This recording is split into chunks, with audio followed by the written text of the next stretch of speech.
9장 10절에서 28절까지 말씀입니다. 9장 10절에서 28절까지 말씀 한 절씩 교독합니다. 솔로몬이 두 집 곧 여호와의 성전과 왕궁을 20년 만에 건축하기를 마치고 갈릴리 땅의 성읍 20곳을 히람에게 주었으니 이는 두로왕 히람이 솔로몬에게 그 온갖 소원대로 백향목과 잣나무와 금을 제공하였습니다.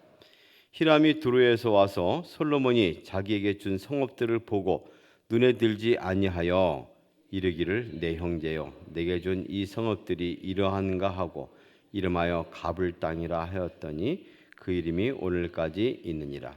히람이 금 120달란트를 왕에게 보내었더라. 솔로몬 왕이 역군을 일으킨 까닭은 이러하니 여호와의 성전과 자기 왕궁과 밀로와 예루살렘 성과 한솔과 무깃도와 게셀을 건축하려 하였습니다. 전에 애굽왕 바로가 올라와서 게셀을 탈취하여 불사르고 그 성읍에 사는 가나안 사람을 죽이고 그 성읍을 자기 딸 솔로몬의 아내에게 예물로 주었더니 솔로몬이 게셀과 아레벳 호론을 건축하고 또 바알랏과 그 땅에 들여있는 다드몰과 자기에게 있는 모든 국고성과 병거성들과 마병의 성들을 건축하고 솔로몬이 또 예루살렘과 레바논과 그 다스리는 온 땅에 건축하고자 하는 것을 다 건축하였는데 이스라엘 자손이 아닌 아모리 사람과 헷 사람과 브리스 사람과 휘 사람과 여부스 사람 중 남아 있는 모든 사람 곧 이스라엘 자손이 다 멸하지 못하므로 그 땅에 남아 있는 그들의 자손들을 솔로몬이 노예로 역군을 삼아 오늘까지 이르렀으되 다만 이스라엘 자손은 솔로몬이 노예를 삼지 아니하였으니 그들은 군사와 그 신하와 고관과 대장이며 병거와 마병의 지휘관이 됨이었더라. 솔로몬에게 이를 감독하는 우두머리 550명이 있어 일하는 백성을 다스렸더라. 바로의 딸이 다윗 성읍으로부터 올라와 솔로몬이 그를 위하여 건축한 궁에 이를 때에 솔로몬이 밀로를 건축하였더라. 솔로몬이 여호와를 위하여 쌓은 제단 위에 해마다 3번씩 번제와 감사의 제물을 드리고 또 여호와 앞에 있는 제단에 분향하니라. 이에 성전 지는 일을 마치니라. 솔로몬 왕이 에돔 땅 홍해 물가의 엘롯 근처 에시온 게벨에서 배들을 지은지라. 히람이 자기 종 곧 바다에 익숙한 사공들을 솔로몬의 종과 함께 그들과 같이 합니다. 그들이 오빌에 이르러 거기서 금 420달란트를 얻고 솔로몬 왕에게로 가져왔더라. 아멘. 많은 이들이 여행을 꿈꾸는데 스페인을 가기 원합니다. 스페인에는 건축의 거장 가우디라는 사람이 만들어 놓았고 만들어지고 있는 건축물들이 지금도 있기 때문입니다. 그곳에 가면 그가 평생에 걸쳐서 짓고 있는 성전을 볼 수 있고 아기자기하고 또 오밀조밀하고 기능이 있는 아름다운 모양의 건축을 볼 수 있기 때문에 사람들은 그 흔적을 찾아갑니다. 그는 평생 결혼하지 아니하고 건축하는 일에 힘쓰다가 생을 마쳤다고 전해지고 있습니다. 어떤 건축물은 그 구엘 성당이라는 곳에 있는 하나의 흔적을 남기기 위해서 그 아름다운 부장품을 만들기 위해서 그가 10년 동안이나 고민했다라는 전설적인 이야기가 들려오기도 합니다. 오늘 말씀 보면 이제 건축에 관한 얘기입니다. 이 전 일생을 바쳐서 했던 가우디뿐 아니라 오늘 말씀 보면 그의 집권 기간 40년 동안에 무려 20년간 건축을 한 건축 왕의 모습이 나오고 있습니다. 우리가 잘 알고 있는 솔로몬의 모습입니다. 솔로몬이 두 집 곧 여호와의 성전과 왕궁을 20년 만에 건축하기를 마치고 이 두 가지 건축만 해도 20년이 걸렸다라는 것을 말씀합니다. 그리고 오늘 내용을 쭉 보면 그 외의 것들도 지었던 자기 통치 기간에 20년간을 지었고 또 나머지도 계속 지었던 어찌 보면 건축하다가 일생을 마친 그런 모습으로 우리에게 보여지기도 합니다. 그런데 오늘 말씀을 잘 보면 그가 한 일들이 정말 훌륭하고 많은 업적을 남기고 후대 사람들이 그를 칭송하였다라는 뉘앙스보다는, 그런데 좀 문제가 생기기 시작했다라는 약간 부정적이고 성찰적인 그런 모습을 우리에게 보이고 있습니다. 그래서 어떤 모습일까요? 초두에 나오는 것은 두로왕 히람에 관한 이야기입니다. 두로왕 히람이 솔로몬의 선왕 다윗이 있을 때도 그 왕궁을 건축할 때 많은 건축 재료들을 그에게 공급했습니다. 그리고 솔로몬에게 있어서도 그가 성전을 짓든지 왕궁을 짓든지 무엇을 하든 간에 필요한 것을 많이 댔습니다. 거기에 대해서 보답하는 내용이 나오고 있죠. 정작 그가 베푼 대가는 그렇지 못한 모양입니다. 갈릴리 그 지방에 있었던 20개의 성읍을 그에게 주었다고 말합니다. 그런데 이 히람이 별로 마음에 들어하질 않았습니다. 그래서 그것을 쓸모없는 땅이다, 가불이다라고 이름을 붙인 걸 보면 그가 행한 거에 비해서 그가 받은 보상에 대해 그 히람은 별로 달가워하지 않고 탐탁지 아니한 모습을 보입니다. 그리고 그 대가로 또 120 금 달란트를 솔로몬은 받게 됩니다. 어찌 보면 솔로몬은 쓸모없는 땅을 주고 또 거기에 금까지 받았으니 참 남는 장사를 했다 할지도 모르겠습니다. 그러나 그는 실로 사람을 잃게 된 것이죠. 좋은 인간관계까지 잘 쌓지 못했다 하는 것을 보여주고 있습니다. 더군다나 솔로몬이 하는 행위는 자기 나라 영토들은 지파 간에서도 거래하거나 매매해서는 안 된다 하는 그런 것을 어기면서까지 이방 왕에게 주었고 호의를 베풀었습니다.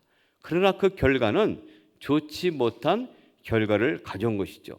그리고 인간관계를 쌓을 때 하나님의 말씀을 어기면서까지 사람에게 호의를 베푸는 것은 결코 좋은 선택이 아닙니다. 그것은 좋은 결과를 가져올 수 없다는 것을 우리에게 알려주고 있습니다.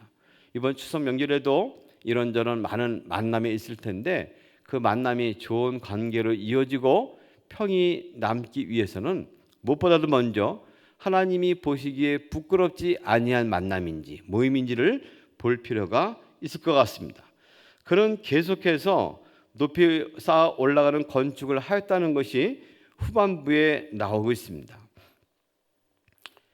여호와의 성전과 자기 왕궁과 밀로와 예루살렘 성과 하솔과 무깃도와 게셀을 건축하였다. 또 게셀과 아레 베토론을 건축하고 바알릭과 그 땅에 들어있는 다드몰과 자기에게 있는 모든 국고성과 병거성들과 마병의 성들을 건축하고 솔로몬이 또 예루살렘과 레바논과 그가 다스리는 온 땅에 건축하고자 하던 것을 다 건축하였는데 밑에 가서는 또 배들을 건조하는 모습을 보이기까지 합니다. 모든 걸 쌓고 쌓은 인생이라 볼 수 있죠. 쌓았다는 것은 한편으로 상징성을 주기도 합니다. 뭔가 업적을 남기려는 것이고 사실은 국방력을 든든히 세운 것이고 경제력에 대한 찬란한 그 영광을 재현한 것이기도 합니다. 또 자기가 함께 살아갈 바로의 딸들을 위한 그런 특별한 궁들 밀로를 건축하기도 했습니다.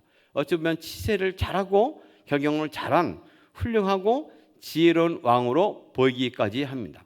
그런데 여기 있어서 성경은 우리에게 뭔가를 주고 있는데 그것이 무엇일까요? 관계까지 잘 쌓지 못했다는 것을 초대 말했다면 이 모든 관계를 할 때 노역 기간이 20년뿐 아니라 그 뒤의 날들도 포함됐다고 말합니다. 이제 나머지 쌓았던 국고성이라든지 병거성이라든지 마병성 등등 이런 걸 할 때 그 내에 들어있었던 이방인들을 통해서 했다라는 것이 어찌 보면 좀 민족성을 가지고 그런 것만큼은 자기 민족이 아니고 다른 사람들을 시켰기 때문에 괜찮다라고 말할 수도 있을지 모르겠지만 전체 20년간 또 그 외에 많은 성들을 쌓고 축조하는 과정에서 얼마나 많은 사람들의 피땀이 들어갔겠는가 하는 것을 암시하는 것이죠. 나중에 솔로몬이 죽은 다음에 그 후대 왕 르호보암에게 사람들이 와서 요구하는 첫 번째가 무엇이었습니까? 선왕께서는 건축하느라고 우리의 피고름을 짰습니다. 우리는 더 이상 낼 것도 없고 힘겨워합니다. 그러니까 좀 좋은 선대하는 정책을 펼치십시오 하는 걸 보게 되면 이스라엘 백성들이 얼마나 힘들고 어려웠는가 하는 것을 보여주는 것이죠. 못을 쌓는다는 것은 필연 적어서 못을 깐다는 것인데, 그것이 사람을 깔고 사람의 고혈을 짠다면 그것이야말로 남는 것이 아닐 것입니다. 우리가 인생에 있어서 살아가는 많은 가정 가운데 우리는 업적을 쌓고 우리의 경력들, 커리어를 쌓고 부를 쌓고 명예를 쌓고 쌓아가는 것이 어찌 보면 인생의 전부일 수 있습니다. 그러나 쌓아가는 과정 가운데 남을 딛고 남을 깔고 쌓아간다면 그것은 올바른 선택이 될 수 없다는 것을 말하기도 합니다. 더 중요한 것을 성경은 증명하고 우리에게 알려주고 있습니다. 솔로몬이 지혜와 그가 했던 모든 것에 영광으로 보일 수도 있지만 한편으로는 그의 믿음을 보게 하는 내용들이 나오기도 합니다. 그가 밀로를 건축하며 또 다른 궁 이름을 밀로라 지었는데 그 아내들을 위해서 지은 것은 어찌 보면 다윗성에 있을 때 그를 빼내서 밀로 궁에 그 여인들이 놓을 수 있는 특별한 것을 넣었다. 일면 보면 굉장히 믿음이 있는 것 같습니다. 다윗성에는 하나님의 전이 있기 때문에, 하나님의 성전이 있고 언약궤가 있기 때문에 감히 함께할 수 없다. 이방의 딸들이 거룩한 곳에 함께할 수 없다 해가지고 다윗성에서 빼내가지고 다른 성을, 다른 궁을 지어서 바로의 딸들을 거처하게 했다는 것이 분리시킴으로 인해서 그의 믿음이 있으면 보이기도 하지만, 한편으로는 그것이 훗날 우상 숭배의 본거지가 됐다는 것에 성경은 지적하는, 약간의 고민하는 모습을 보이기도 합니다. 역대기에 가면 많은 부분들을 좀 더 긍정적으로 보이긴 하지만 열왕기상에서는 그들이 왜 망했는지, 왜 포로 생활을 해야만 했는지에 대한 원인을 추적하는 가운데 이런 내용도 담고 있는 것을 보게 되면 결코 좋은 선택이 아니었다는 것을 보여주기도 합니다. 물론 솔로몬은 이런 모든 걸 하면서도 그의 믿음, 그의 하나님께 대한 신의를 버리지는 않습니다. 그래서 그가 3번에 걸쳐서 건축하는 가운데서도 최고의 절기라 할 수 있는 3대 절기를 잘 지키며 여호와께 제사드리고 분향한 일을 하고 있습니다. 어찌 보면 아슬아슬합니다. 자기가 모든 걸 쌓으면서도 자기가 해야 할 최소한의 요량은 진행하고 있습니다. 하나님께 대해서 할 건 하면서도 또 그 바로의 딸들을 위해서 그 성에서 빼내가지고 건축을 하면서도 자기의 믿음 가운데 나름 최선을 다한다고 말하고 있지만 빌미를 제공하는 모습들, 자기의 믿음 가운데 했다 하지만 그것은 결코 훗날 어떤 결과를 가져올 것인가에 대해서 갸우뚱하는 모습을 보이고 있습니다. 이스라엘 백성이 많은 성들과 많은 또 국방을 견고하게 하는 것에 앞서서 그들이 깨달아야 할 한 가지가 있다면 그것은 무엇일까요? 시편에 나온 것처럼 혹은 병거 혹은 말을 의지하나 우리는 여호와 우리 하나님의 이름을 자랑하리로다. 그들이 진정 자랑하고 후세에 남길 것은 그 건축물이라든지 또는 병거라든지 말이 아닙니다. 하나님의 이름, 여호와 하나님의 이름이 그들 가운데 지속되고 그것이 심어지고 하나님의 이름이 높이 올라가는 것에 초점을 두어야만 할 것입니다. 예수님께서는 어떤 집이 오래 가느냐, 어떤 집이 폭우 속에서도 풍랑 속에서도 또 비바람 속에서도 버티는가 하는 것을 산상수훈을 하신 다음에 말미에 붙여서 말씀하셨습니다. 내 말을 듣고 그대로 행하는 사람이라야 반석 위에 집을 지은 사람 같다. 그래서 어떤 바람이나 홍수나 폭우가 나더라도 견고히 서게 된다고 말씀했습니다. 높이 쌓으려고만 하는 것이 아니라 깊이 들어가야 됩니다. 주님께 깊이 들어갈 때, 깊이 팔 때 더 높은 것을 건축할 수 있습니다. 믿음의 깊이가 깊을수록 삶 가운데 쌓아지는 것은 견고할 수 있습니다. 말씀을 들은 대로 행하고 실천하는 속에서 더 높은 집, 견고한 집을 쌓을 수 있다고 말합니다. 오늘 우리가 부른 찬송처럼 우리 모두는 집을 짓는 자입니다. 오늘 우리는 집을 짓습니다. 영적인 집을 짓고 있습니다. 쌓은 공로에 따라서 주님께서 훗날 판단하실 텐데 어떤 집을 짓는 것인지 오늘 우리가 함께 고민하며 주의 말씀을 듣고 견고한 집, 비바람이 불고 어떤 풍랑 가운데도 흔들리지 아니한 견고한 집을 우리 가운데 짓기를 소망합니다. 그런 집을 짓고 우리 자녀들과 함께 나눔으로 인해서 우리 가운데 이어지는 것은 남겨진 건축물이나 어떤 유명한 것이 아니고 믿음이고 삶이고 신앙의 유산이 되어야 할 것입니다. 그런 은혜를 누리는 복된 삶, 그런 명절이 되기를 주님의 이름으로 소망합니다. 거룩하신 주님 고맙습니다. 감사합니다. 오늘도 말씀을 들으며 또 읽으며 이 말씀 우리 삶에 새겨지기를 원합니다. 주님, 사람 관계를 쌓을 때 지혜롭게 할 수 있는 은혜를 우리 가운데 허락하시고 주의 말씀을 잘 듣고 행할 수 있도록 인도하옵소서. 믿음의 깊이가 더 깊이 내려가고 팜으로 인해서 우리의 쌓는 모든 것들이 온전하게 잘 버틸 수 있는 업적이 되게 하시고 주님의 영광이 되게 해 주시옵소서. 예수님의 이름으로 기도합니다. 아멘.